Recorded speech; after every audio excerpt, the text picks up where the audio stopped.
వాయుపురాధీశం విష్ణుం నారాయణం హరిం వాసుదేవం జగన్నాథం కృష్ణం వందే జగద్గురుం. నారాయణీయంలోని 56వ దశకంలో ఉన్నాం. శ్రీకృష్ణుడు కాళీయుని అనుగ్రహించుట. రుచిరకంపితకుండలమండల సుచిరమీశ రుచిరకంపితకుండలమండల సుచిరమీశ నవర్తిత పన్నగే అమరతాడిత దుందుభి సుందరం వ్యయతి గాయతి దైవత యౌవతే. ప్రభు, నీవు కాళీయుని పడగలపై చాలాసేపు అద్భుతంగా నృత్యం చేయుచున్నప్పుడు నీ చెవుల కుండలములు మనోజ్ఞముగా మిలమిలలాడినవి. దేవతలు దుందుభవాద్యములను చెవుల కింపుగా మ్రోగించుచుండిరి. ఆకాశమున దివ్యాంగనలు సుమధురముగా గానము చేయుచుండిరి. నమతి యద్యదముష్య శిరోహరే పరివిహాయ తదున్నతమున్నతం పరిమథన్ పదకంకరుహాచిరం వ్యహరథాహ కరతాళ మనోహరం. ఆ కాళీయ సర్పము నీ అద్భుత నృత్యహేళకు తట్టుకొనలేక క్రమముగా ఒక్కొక్క పడగా వంచుకొనుచుండెను. అప్పుడు నీవు ఉన్నతముగానున్న తక్కిన పడగలపై చిందులు వేయుచు చేతులతో తాళములు వేయుచు నీ నృత్య లీలలను ప్రదర్శించితివి. చాలా ఆసక్తికరమైన వర్ణన ఇది. నమతి యద్యదముష్య శిరోహరే పరివిహాయ తదున్నతమున్నతం పరిమథన్ పదపంకరుహాచిరం వ్యహరథాహ కరతాళ మనోహరం. ఆ కాళీయ సర్పము నీ అద్భుత నృత్యహేళకు తట్టుకొనలేక క్రమముగా ఒక్కొక్క పడగా వంచుకొనుచుండెను. అహంకారం అనేది ఎంత దారుణమైనదంటే, పగలు వెంజన్స్, ప్రతిసారి ఇంకొకరితో ఏదో తలపడ్డం, మభ్యపెట్టడం, స్కోరింగ్ పాయింట్స్, ఈ ఈగో మీదే జీవితం గడిచిపోతూ ఉంటుంది. ఈశ్వరుడు అసలు తన పడగల మీద వచ్చి చక్కగా నృత్యం చేస్తుంటే శ్రీకృష్ణ పరమాత్మ ఎంత పుణ్యం చేసుకుందో ఆ కాళీ సర్పం. సింబాలిజం ఏమిటి అంటే, ఒక్కొక్క పడగా వంచుకుంటూ వస్తోందట. శ్రీకృష్ణుడి ధ్యానం, శ్రీకృష్ణుడి సంపర్కం, శ్రీకృష్ణ పరమాత్మ యొక్క భజన, భగవంతుడి లీలలను తలుచుకుంటుంటే మనలోని అహంకారము, మనం ఫలానా అనుకున్నది అలా అలా అలా ఎక్కడో లీనమైపోతుంది అన్నమాట, ఎక్కడో విలీనమైపోతుంది. నాలో ఎంతో విషయం ఉంది అనుకున్న ఒక విష ప్రయోగం కూడా ప్రతి మనిషికి ఉంటుంది. భగవంతుడిని తలుచుకుంటూ ఉన్న వాళ్ళకి అవన్నీ ఎక్కడో అలా కలిసిపోతూ వస్తాయి. గజేంద్ర మోక్షంలో కూడా గజేంద్రుడు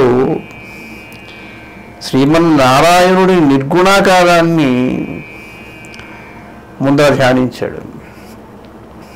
అంటే నువ్వు ఫలానా చోట ఉన్నావు అని తలుచుకుంటే అక్కడి నుంచి రావాలంటే చాలా సమయం పడుతుంది. అంతటా ఉన్నావు, విశ్వవ్యాప్తముగా ఉన్నావు అని ఎప్పుడైతే తలుచుకుని ఆ విధంగా భగవంతుణ్ణి ధ్యానించినప్పుడు అక్కడే ప్రత్యక్షం అవుతాడు. ప్రహ్లాదుడు ప్రత్యక్షం అవ్వాల స్తంభంలో. అంచేత ఏంటంటే, అక్కడ ఉన్నది ఇక్కడ ఉన్నది అందరిలో ఉన్నది ఆయనే. ఎవరి వల్ల నీకు సమస్య వస్తోంది అనుకున్నా ఆ మనిషిలో కూడా ఆయనే కదా ఉన్నది అనుకుని ఎప్పుడైతే నువ్వు ధ్యానంలోకి వెళ్ళిపోతావో నీకు అంతా చాలా సింపుల్గా కనిపిస్తుంది లైఫ్. అలా కాకుండా నేను ఫలానా, వాళ్ళు ఫలానా, వాళ్ళు నన్ను పీడిస్తున్నారు, వీళ్ళు ఇబ్బంది పెడుతున్నారు అనుకున్నంత కాలము మాయలో పడిపోయి మళ్ళీ పైకి రాలేరండి. నీవు ఉన్నతముగానున్న తక్కిన పడగలపై చిందులు వేయచు, చేతులతో తాళములు వేయచు నీ నృత్య లీలలను ప్రదర్శించావు. అందుకనే శ్రీకృష్ణుడు ఒక్కొక్క పడగ వచ్చుకుంటూ వస్తుంటే వేరే పడగల మీద కూడా కాళ్ళు వేస్తూ నాట్యం చేశాడు. అది లీల అంటే. దైనందిన జీవితంలో కూడా ప్రతి ఒక్క విషయాన్ని ఆ విధంగా పరమాత్మకి సమర్పించుకుంటూ రావడంలోనే ఒక ఔన్నత్యం ఉన్నదని చాటే ఒక శ్లోకం ఇది. త్వద్దవభగ్న విభుగ్న ఫణాగణే గలిత శోణిత శోణిత పాథసి ప్రణిపతావసీదతి సన్నతాస్తదబలాస్తవ మాధవ పాదయో. స్వామి, నీ విట్లు కాళీయుని పడగలపై తాండవం చేయుచుండగా నీ బరువునకు ఆ పడగలు వంగిపోవుచుండెను, ఇంకను క్రిందకు వంగిపోవుచుండెను. అందువలన సర్పరాజు యొక్క ముఖముల నుండి రక్తము స్రవింపసాగెను, అతని రక్తముచే యమునలోని నీరంతయు ఎర్రబారుచుండెను. ఈ విధంగా కాళీయుడు బాధపడుచున్నప్పుడు అతని భార్యలు నీ పాదాలపై పడి నమస్కారం చేసుకున్నారు. అయిపురైవ చిరాయ పరిశ్రుతత్వదనుభావ విలీన హృదోహితాః మునిభిరప్యనవాప్య పథైః స్తవైర్నును పురీష భవంతమయంత్రితం. కాళీయుని భార్యలకు నీ ప్రభావము ఇంతకు పూర్వమే తెలియను, కావున నీపై వారు మిక్కిలి భక్తి కలిగి ఉన్నారు. వాళ్ళు అందువలననే వారు సర్వతంత్ర స్వతంత్రులవు నిన్ను మహర్షుల కంటేను గొప్పగా అనేక రీతులలో స్తుతింపసాగారు. ఫణివధూగణ భక్తి విలోకన ప్రవికసత్కరుణాకుల చేతసా ఫణిపతిర్భవతాచ్యుత. ఫణివధూగణ భక్తి విలోకన ప్రవికసత్కరుణాకుల చేతసా ఫణిపతిర్భవతాచ్యుత జీవితస్త్వయి సమర్పితమూర్తిరవానమతు. అచ్యుత, కాళీయ సర్పము యొక్క భార్యల భక్తిని చూచి నీ హృదయము మిగుల కనికరముతో నిండిపోయెను. అందువలన నీవు కాళీయుని కరుణింపగా అతడు ప్రాణములతో బయటపడ్డాడు. అప్పుడు కాళీయుడు కూడా నీ పాదములపై మోకరిల్లెను. రమణకం వ్రజవారిధి మధ్యగం ఫణిరిపూర్ణ కరోతి విరోధితాం ఇది భవద్వచనాన్యతి మానయన్ ఫణిపతిర్నరగాదురగైః సమం. కాళియా, నీవు సముద్రము యొక్క మధ్య ఉన్న రమణకమను ద్వీపమునకు పొమ్ము. అచ్చట గరుత్మంతుడు నిన్ను శత్రువని ద్వేషింపడు అను నీ మాటలను తలదాల్చి కాళీయుడు తన భార్యలతో ఇతర పరివారములతో కలిసి రమణక ద్వీపమునకు వెళ్ళిపోయాడు. ఫణివధూజన దత్తమణివ్రజ్వలితహారదుకూల విభూషితః తడగతైః ప్రమదాశ్రు విమిశ్రితైః సమకథాగ స్వజనైర్దివసావధౌ. స్వామి, అప్పుడు నాగకాంతలు అనేక మణులను ప్రకాశించుతున్న హారములను పట్టువస్త్రములను నీకు బహుమతిగా సమర్పించారు. నీవు వాటిని ధరించి ఎంతయు శోభిల్లితివి. అప్పుడు యమునా నదీ తీరమందున్న నీ వారందరూ తమకు ప్రాణతుల్యుడవైన నిన్ను చూసి ఆనంద బాష్పములతో అక్కున చేర్చుకున్నారు.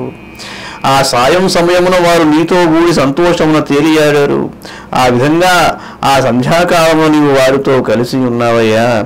నిషిపునస్తమసా వ్రజ మందిరం వ్రజితుమక్షమ ఏవ జనోత్కరే స్వపతి తత్ర భవచ్చరణాశ్రయే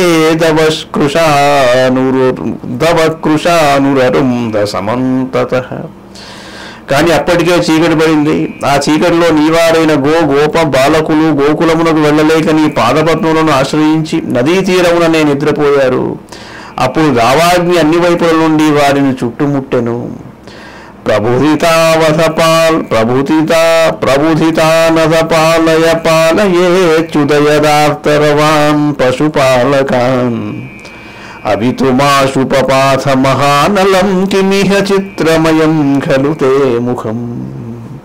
అప్పుడు గోపాలకులు గోపాల బాలకులు అందరూ దిగ్గున లేచి, స్వామి మమ్ము రక్షింపుము రక్షింపుమని ఆక్రందనలు చేయసాగారు.